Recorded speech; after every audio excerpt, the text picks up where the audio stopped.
What connects a Pulitzer Prize-winning photograph to a heartbreaking seaside tragedy? Today, we uncover Tragedy by the Sea.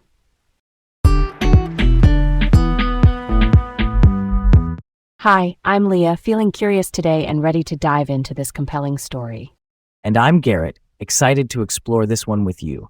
Welcome to Laid Back Learning with Leah and Garrett.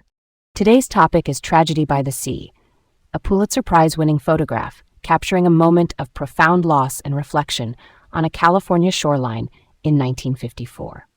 Here's a cool thought to kick off.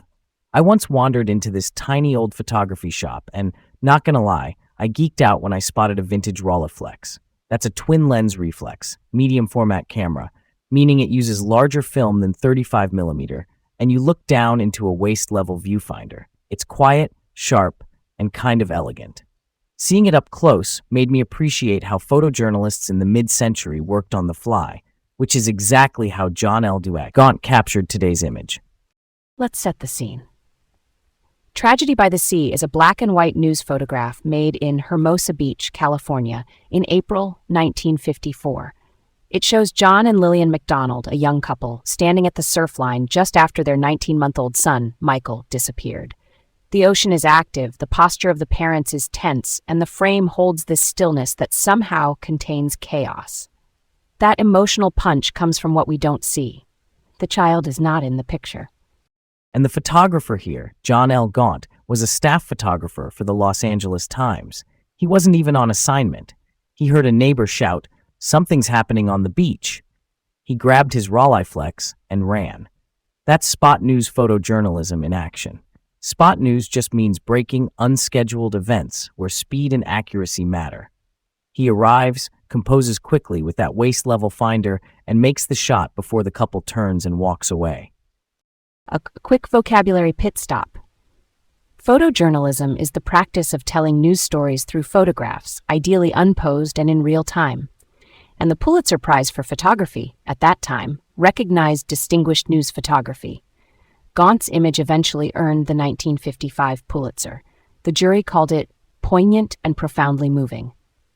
That's a powerful endorsement of both the composition and the restraint.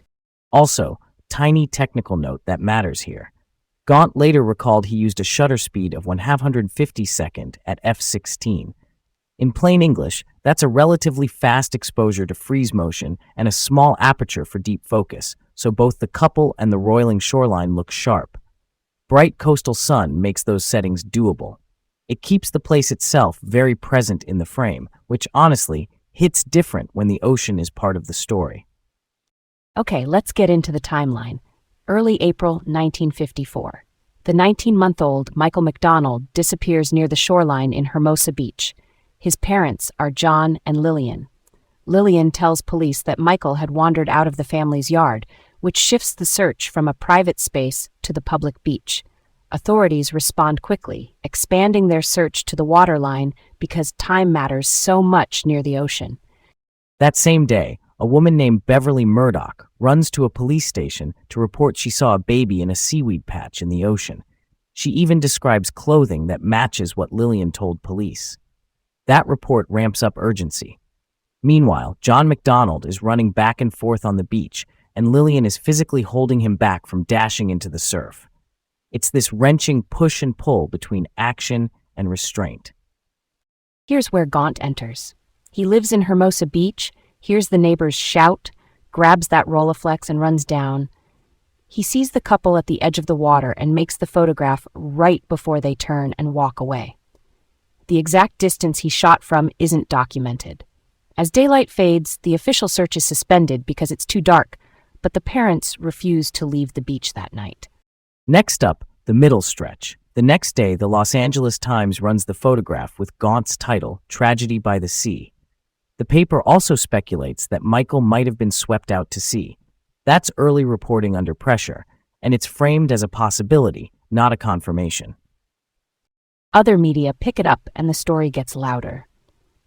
The Associated Press, in awards context later on, refers to the same image as Cruel Waves, same photo, different title. One centers the human loss, the other sort of personifies the ocean as a force. Editorial titling, which is just the headline or label chosen by editors, really shapes how we read the picture without changing a single pixel.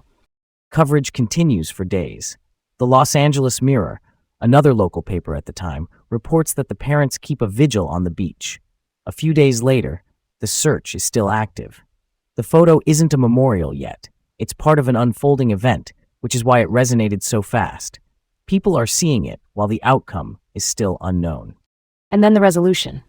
About 10 days later, in April 1954, a woman at her home near 4th Street in Manhattan Beach spots a small body in the surf. She pulls Michael from the water and calls police. The exact distance from the original Hermosa Beach site isn't specified, which makes sense because currents and time complicate any neat measurement along an open coastline. Aftermath for the photograph. Professionally, it wins first place in the Los Angeles Press Club's Honor Gallery of News Photos in 1954. The Associated Press recognizes it with Best Spot News and a special citation. Then in 1955, it takes the Pulitzer Prize for photography, with the jury calling it poignant and profoundly moving. There's also a monetary award attached to the Pulitzer, which, is a material nod to the work as well as prestige. The legacy holds. In 2005, journalist Sylvester Brown Jr. from the St. Louis Post-Dispatch refers to it as Gaunt's haunting 1954 photograph. And in 2007, when Gaunt passes away, the Los Angeles Times leads his obituary by identifying him with that Pulitzer-winning image. One frame becomes a lifetime's most cited line. Here's a naughty question. Early on, the Times speculated that Michael might have been swept out to sea. That was unresolved until later in April. How should newsrooms handle that kind of provisional hypothesis? It's part of informing the public in real time, but it can shape expectations. I get the tension. Real talk, I think early reporting should be very explicit about uncertainty. Words like might or could matter, but they're not foolproof. My feeling is that clarity around what's confirmed versus what's likely is the line we have to protect, especially when families are living that uncertainty minute by minute. Totally.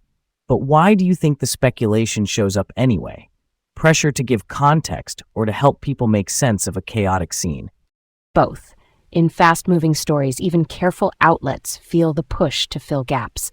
If a witness like Beverly Murdoch reports seeing a baby in the seaweed, that tees up a likely scenario.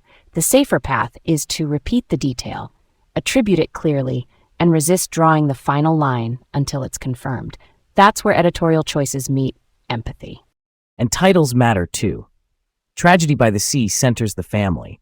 Cruel Waves puts the ocean in the foreground, almost as an antagonist. Neither title changes the photograph, but each nudges interpretation. I don't think one is wrong, but I do think the human-first framing lands differently when a family's grief is the heart of the story. I lean your way.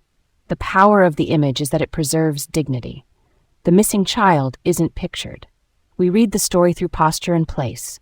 Titles that keep us close to the people feel to me more aligned with that restraint. Pop culture ripple check.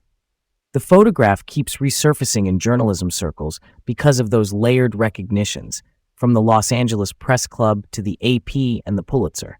It's become a reference point anytime folks talk about spot news images that define an era, especially mid-century American photojournalism. And here's where it gets really interesting. What if Beverly Murdoch's sighting had led to an immediate rescue? Imagine the same shoreline, the same parents, but a different ending that day. The photograph might have recorded a moment of relief instead of suspended dread. Would it still have carried that universal resonance? I think it would have mattered, but differently. If the outcome had been a rescue, the visual language might shift from tension to release. The sea becomes backdrop rather than threat. The image might still be newsworthy, but maybe not the emblem of parental grief it became. Awards? Hard to say. Spot news prizes often gravitate to moments that crystallize risk and consequence. Why does the absence of the child change the way we read it so much? Beyond the obvious. Because absence invites projection. Viewers fill in the story, which deepens engagement. Also, it guards the family's privacy. That combination is rare in spot news. The frame becomes a vessel for feeling rather than evidence of injury. And the counterfactual has one more twist. If Gaunt hadn't been home or arrived minutes later, he might have missed that exact unguarded second before they turned away. The event could have remained a brief local story without that defining image. It's a reminder that proximity and preparedness shape what enters the historical record. Thanks for joining us on this journey through history. Stay curious, and we'll catch you next time on Laid Back Learning with Leah and Garrett.